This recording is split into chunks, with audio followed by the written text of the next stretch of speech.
Assalamualaikum warahmatullahi wabarakatuh. Bismillahirrahmanirrahim. Alhamdulillahi rabbil alamin. Wa bihi nasta'inu ala umuri dunya waddin. Allahumma salli ala sayyidina Muhammadin abdika wa nabika wa rasulika nabil ummi wa ala alihi wa sahbihi wa sallam taslima. Biqadri 'azamati dzatika fi kulli waqtin wa hin. Sallallahu ala Muhammad. Allahumma salli ala Muhammad wa sallim. Subhanaka la ilma lana illa ma 'allamtana innaka antal alimul hakim. Rabbi shrah li sadri wa yassir li amri wa hlul 'uqdatam min lisani yafqahu qawli. Ba'du. Kepada para kaum muslimin muslimat, mukminin mukminat di mana saja Anda berada, terutama kepada pemirsa setia channel dakwah Yaspi Al-Asy'ariyah yang dirahmati oleh Allah Subhanahu wa taala, ada sebuah pertanyaan yang menarik dari saudara kita, bahwasanya bagaimana hukum menjual kulit hewan kurban atau daging kurban yang lain. Jadi bagaimanakah hukumnya menjual kulit hewan kurban? Baik, akan kita bacakan secara nathar ini dalam kitab Syekh Ibrahim Al-Bajuri, Syarah Fathul Qarib Al-Mujib, juz 2 halaman 302. Kita bacakan dulu ibaratnya, nanti kita simpulkan. Bismillahirrahmanirrahim. Wa qala al-muallifu rahimahullahu ta'ala wa nafa'ana Allah bi'ulumi fid dharain amin. Bismillahirrahmanirrahim. Wa yakhrumu lan haram aidon halimalih apa ja'luhun dadekake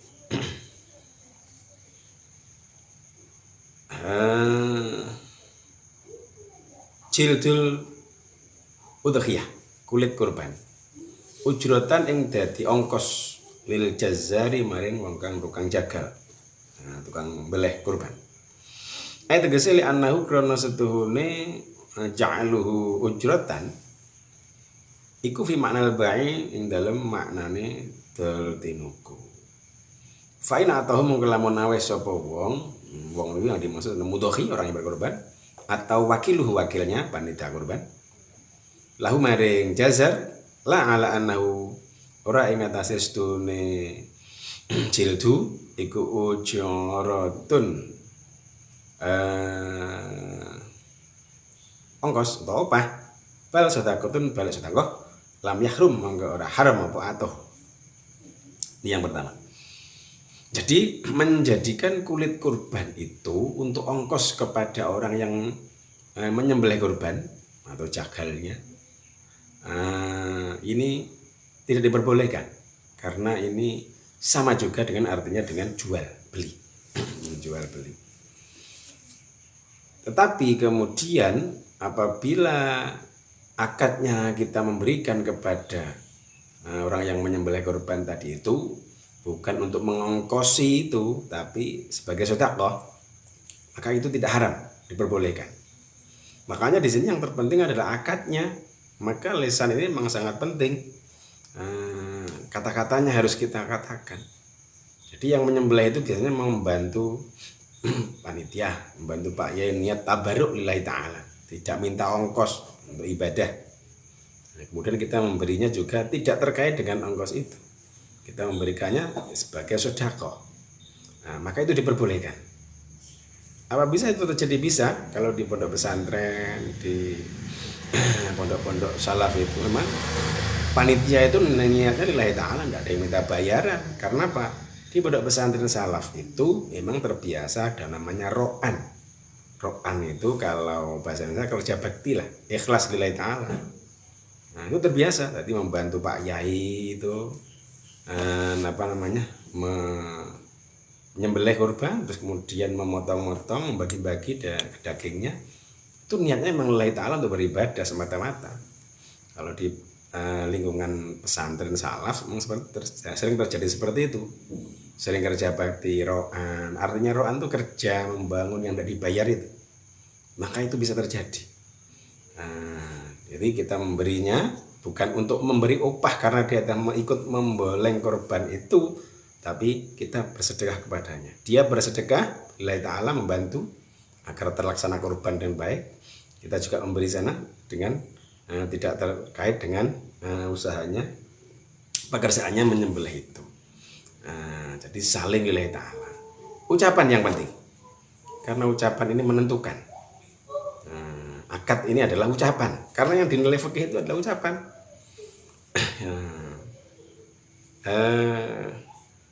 Kanjeng Nabi pernah bersabda, nahnu nahkumu bidzawahir, wallahu yahkumu bil bawatin. Nahnu, kita, katanya Nabi, nahkumu bidzawahir, menghukuminya dengan yang terucap, yang terlihat lahiriahnya. Tapi batin itu ada urusan Allah Subhanahu wa taala. Wallahu yahkumu bil bawatin. Pernah terjadi suatu saat terjadi peperangan. Ketika seorang kafir ini mau dipedang oleh Kanjeng Nabi, maka orang kafir bersyahadat, asyhadu an la ilaha illallah wa asyhadu anna Muhammadar Rasulullah. Kanjeng Nabi tidak jadi memedangkan orang kepada orang ini. Nah, kemudian sahabat Umar begini, Kanjeng Nabi, orang ini membaca syahadat hanya untuk melindungi dirinya biar tidak dibunuh. Nah, katanya Kanjeng Nabi, apakah kamu tahu hatinya Umar? Coba belah hatinya. Sampai seperti itu. Jadi kita itu nahkumu bil dzawahir, yang kita hukumin yang lahir-lahir saja. Jadi ucapan yang paling penting. Ucapan. Kalau niatnya, kalau akadnya diberikan bukan untuk ongkos bagi pembelih, penjagal, pemboleng, pembantu itu, maka itu diperbolehkan. Ucapannya yang harus kita tata. Kemudian walahu lan iku keduwene mudhohi atau wakilnya idau atau hadiah jazar. Ini boleh-boleh saja kita memberi hadiah kepada yang menyembelih itu. Siapa yang melarang? Wa ja'aluhu lan dadekake kulit kurban sikoan ing wadah. Au khofan atau sepatu, au nahwu dzalik atau sebarang mengkono-mengkono khofaan. Jadi boleh dimanfaatkan orang yang menyembelih, orang yang berkurban atau wakilnya itu dijadikan wadah dan sebagainya. Kemudian wallahu i'aratuhu lan iku kewenang kedene mudhohi atau wakilnya meminjamkan kurban itu. Tapi kesemuanya itu watasadduqu bi afdal, watasadduqu taikawi sedekah bilan kulit kurban itu afdal utama. Jadi mensedekahkan sampai sak kulit-kulitnya, sak tanduk-tanduknya itu adalah afdal, lebih baik. Itu kalau di wahada fi udhiyati tatawu, kalau dalam kurban sunnah. Tetapi wa amal wajibatu, anapun utawi kurban wajib, iku wajib mengwajib apa atas suatu sedekah bijil dia kelan sak kulit-kulit kurban.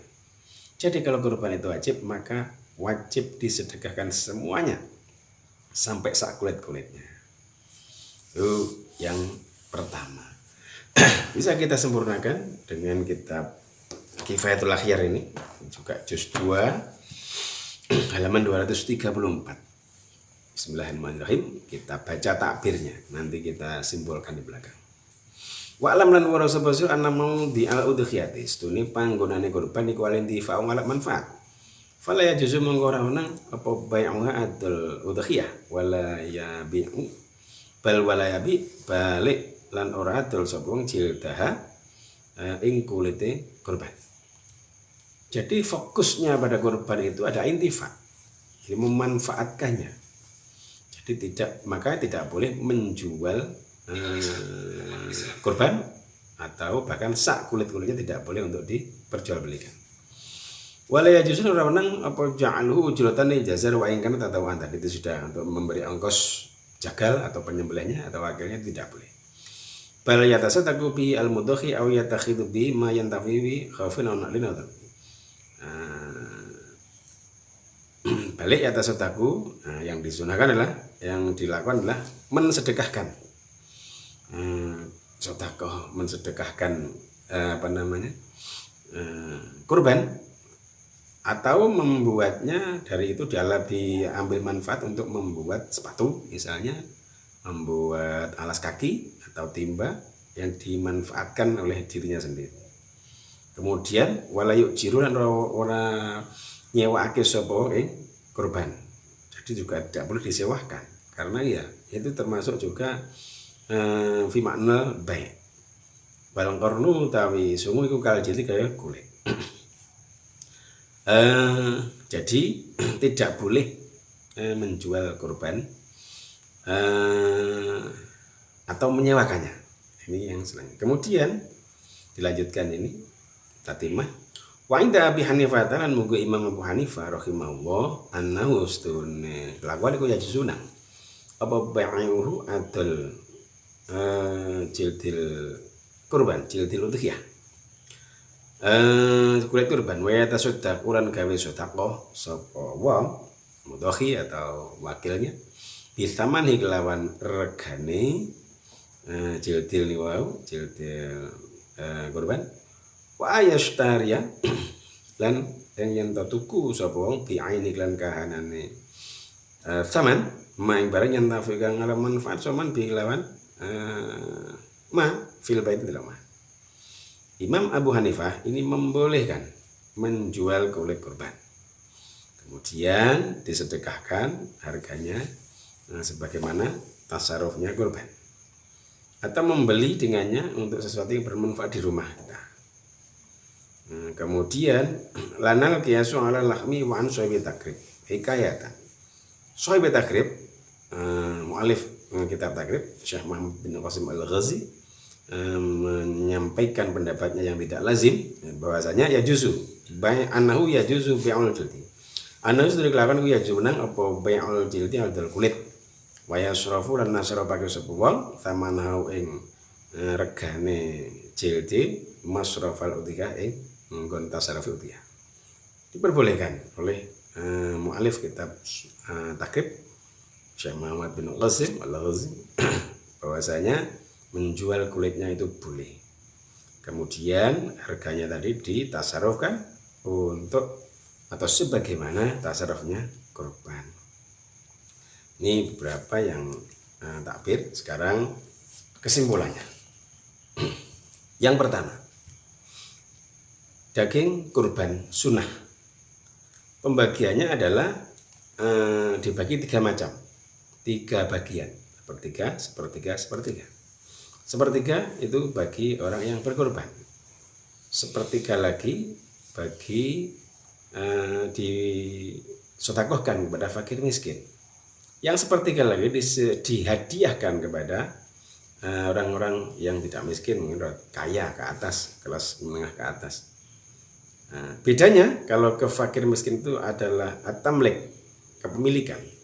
Artinya kepemilikan itu oleh si fakir miskin boleh disarufkan semaunya, dimanfaatkan sendiri boleh, diberikan orang lain boleh, dijual belikan juga boleh. Sedangkan untuk orang yang kaya ini hanya intifa saja, tanfi', dimanfaatkan, boleh dimakan. Tapi kalau untuk di tasarruf lain tidak boleh, misalnya dijual tidak boleh, karena haknya hanya litanfi' saja, intifa saja. Itu kalau mau sohibil udhiyah, orang atau mudhahi ini diperbolehkan mengambil sepertiganya. Kalau seandainya disedekahkan semuanya, wat tasadduqu bihi afdalu, maka itu lebih baik. Saya tidak usah ngambil, sedekahkan semua, misalnya itu lebih baik. Ini kurban sunnah. Kalau kurban itu wajib, maka fayajibu at-tasadduqu sampai bijil dia. Semua harus disedekahkan sampai kulit-kulitnya. Ini kalau kurban wajib. Yang pertama. Kemudian yang kedua,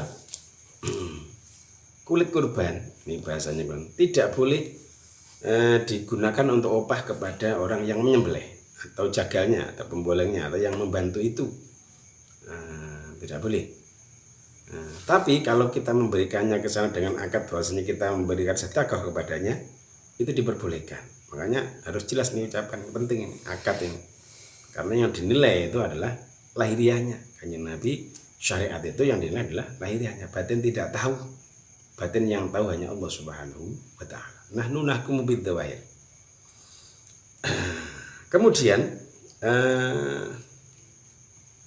dilanjutkan, kesimpulan yang selanjutnya adalah seorang wakil. Wakil itu adalah orang yang dipasrahi oleh mudhahi. Mudhahi tidak menyembelih sendiri, diserahkan kepada yang namanya wakil. wakil ini nanti tasarrufnya adalah tasarruful wakil manutun bima adzinalahul muwakil. Tasarrufnya wakil ini panitia atau Pak Yai yang diserai, dipasrai, diwakili, dijadikan wakil oleh mudhohi, ini tasarrufnya harus sesuai dengan yang diizini oleh mudhohi atau bil urfi secara umum kalau memang mudhohi tidak secara khusus menyebutkan umumnya biye, umumnya bagaimana. Nah, itu seperti itu. Kemudian yang disebutkan dalam ibarat kitab fikih-fikih itu yang tidak boleh menjual daging kurban, itu adalah mudhohi, orang yang berkurban, tidak boleh, atau wakilul mudhohi, orang yang menjadi wakil mudhohi, seperti Pak Yai yang diminta untuk menyembelihkan, membagikan, itu tidak boleh menjual daging kurban. Kalau yang menjual itu orang ketiga, artinya orang ketiga itu setelah daging kurban dibagikan, terus orang yang menerima ini menjualnya boleh, karena itu sudah bukan daging kurban tapi sudah milik orang pihak ketiga yang diberi tadi itu. Maka silahkan ditasarrufkan sebagaimana kehendaknya orang yang menerima itu. Boleh dimasak sendiri, boleh dijual lagi, boleh diberikan orang lain, terserah, karena itu sudah haknya. Yang tidak boleh menjual itu adalah mudhohi, karena memang sudah berkorban. Tidak boleh ada jual beli terus yang kembalinya kepada si mudhohi itu. Nah, Imam Abu Hanifah sebagaimana dalam Kifayatul Ahrar tadi membolehkan menjual kulitnya, karena kulit itu emang serba buah simalagama, mau kita bagikan. Kadang-kadang orang dipecah-pecah dibagikan tidak mau. Nah, maka kadang-kadang panitia memutuskan untuk dijual. Akhirnya setelah dijual, nanti hasilnya ditasarrufkan, diberikan kepada, dibagi-bagikan. Itu menurut Imam Hanafi boleh. Maka kita harus melihat situasi masyarakat kita. Kalau memang lebih membutuhkan sisi keuangan, ya kita taklid pada Mbah Imam Hanafi. Kita jual kulitnya, tapi dengan cara yang benar. Jangan yang menjual itu panitianya, karena panitia itu adalah wakil mudhohi, sama kelasnya mudhohi, tidak boleh menjual. Cara gimana? Kulit itu kita berikan kepada orang ketiga dulu. Setelah orang ketiga, sama orang ketiga dijual, baru disedekahkan untuk digunakan dibagikan atau dimanfaatkan. Boleh di rumah kita sendiri atau di mana, dibantukan untuk sapu atau wadah, ditimba di masjid, mushola dan sebagainya. Itu caranya seperti itu. Jadi jelas bagaimana hukumnya menjual kulit kurban. Kalau itu dari mudhohi atau sohibil kurban atau wakilul mudhohi, itu tidak diperbolehkan. Tapi kalau yang menjual itu orang yang ketiga, setelah pembagian, maka setelah itu orang yang dibagi itu dijual, kemudian disedekahkan, itu boleh. Ada yang membolehkan langsung mudhohi atau wakil mudhohi ini menjualnya kulit kurban ini, kemudian mensedekahkannya, wa yusarrifuha masrafal udhiyah, kemudian dibagikan kepada orang-orang yang hendak diberikan hadiah atau sedekah tadi. Itu menurut Imam Abu Hanifah boleh. Jadi ada yang bolehkan dua. Jadi kalau dalam mazhab Syafi'i kita caranya biar boleh, karena kita tasarruf. Terus jadi tasarruful imam manutun bimaslahatil umat, karena memang merawat kulit hewan kurban ini suatu pekerjaan yang sulit juga, ribet. Dijual tuh harganya tidak seberapa, tapi permasalahannya seperti itu. Jangan terus kita mudhohi pasrah kepada Pak Yai. Pak Yai kita upai kulit kambing. Kita tuh menghina Islam, menghina ilmu, menghina ulama. Masa Pak Yai kita berikan kulit kurban, harganya tidak seberapa. Bahkan kalau sekarang kita lihat kulit kurban itu mungkin kalau kulit kambing itu cuma sekitar 10.000. Ya untuk beli apa itu? Nah, kita kalau dikatakan untuk mengupah Pak Yai, Masya Allah, menjatuhkan martabat ulama, ilmunya dijatuhkan, tidak sekelasnya itu, bukan seperti itu. Pak Yai kita beri amplop sendiri. ya kalau kita tidak mau diarani itu ngopai, kita nanti sul adab, yes, kita caos atau sedekah kepada Pak Yai itu. Jadi jangan mengatakan sudah harganya seperti itu menjatuhkan martabat. Pak Yai kita upai dengan kulit, naudzubillah. Pak Yai tidak butuh itu. Pak Yai rezekinya sudah lebih dari Allah Subhanahu wa taala. Jadi caranya begitu. Kalau kita bersikukuh pada mazhab Syafi'i boleh, caranya saja. Nah, itu kita bagi dulu. Setelah kita bagikan, ya nanti orang yang kita bagi kulit itu kita beri dagingnya juga. Sehingga yang kulit itu nanti sama dia dijual, kemudian disedekahkan. Boleh. Kalau kita ke mazhab Imam Abu Hanifah, boleh langsung mudhohinya atau wakilnya atau panitianya menjual kulit itu, kemudian wa yusarrifu masrafal udhiyah, ditasarufkan dengan sebagaimana tasarufnya kurban. Jadi kalau kita ingin tertib, ya ikut mazhab Syafi'i tadi itu, kita bagikan dulu kepada seorang yang berhak menerima, mungkin fakir miskin, tapi nanti itu kita beri daging juga, sehingga yang kulitnya dia jual kemudian tidak ditasarufkan ke yang lain. Demikian jawaban kami. Jadi kesimpulannya, hukum menjual kulit kurban adalah bukan hanya kulitnya, kurbannya pun kalau sudah pihak ketiga boleh, terserah. Tapi yang dipermasalahkan biasanya adalah kulitnya, karena memang berkorban itu harus sak kulitnya, sak teracak-teracake, sak sungu-sungunya seperti itu. Sehingga yang dipermasalahkan di sini adalah kulit kurbannya. Jadi boleh, tapi dengan cara yang seperti, bukan kita mempolitisasi, tidak. Kita cari cara yang aman dan benar. Itu kita berikan dulu kepada yang bisa kita yang menerima, yang akan kita beri. Kemudian nanti itu orang ketiga itu yang menjualnya, kemudian ditasarufkan. Tapi biar orang itu tidak ngaplo, ya kita beri juga daging kurbannya. Seperti itu. Kemudian kalau kita taklid kepada mazhab Abu Hanifah, tidak masalah, karena ini demi kemaslahatan umat, karena tasarruful imam manutun bi maslahatil umat. Boleh malahan menjual secara langsung kulit kurban ini, kemudian tasarrufkan kepada penerimanya. Mungkin yang penerima lebih membutuhkan uangnya daripada kulitnya itu. Baik, itu jawaban kami. Jadi jawabannya adalah boleh seperti itu. Mudah-mudahan jadi ilmu yang bermanfaat, barokah fid dunya wal akhirah. Allahumma inni qad istawda'tuka man qara'tu wa sami'tu wa ma katabtu wa ma hafadtu faratu ilayya 'inda hajati ilayhi waj'alhu 'ilman nafi'an mubarakan fihi fid dini wa dunya wal akhirah. Subhanakallahumma wa bihamdika asyhadu an la ilaha illa anta astaghfiruka wa atubu ilaik. Subhanakallahumma wa bihamdika asyhadu an la ilaha illa anta astaghfiruka wa atubu ilaik. Subhanakallahumma wa bihamdika asyhadu an la ilaha illa anta astaghfiruka wa atubu ilaik.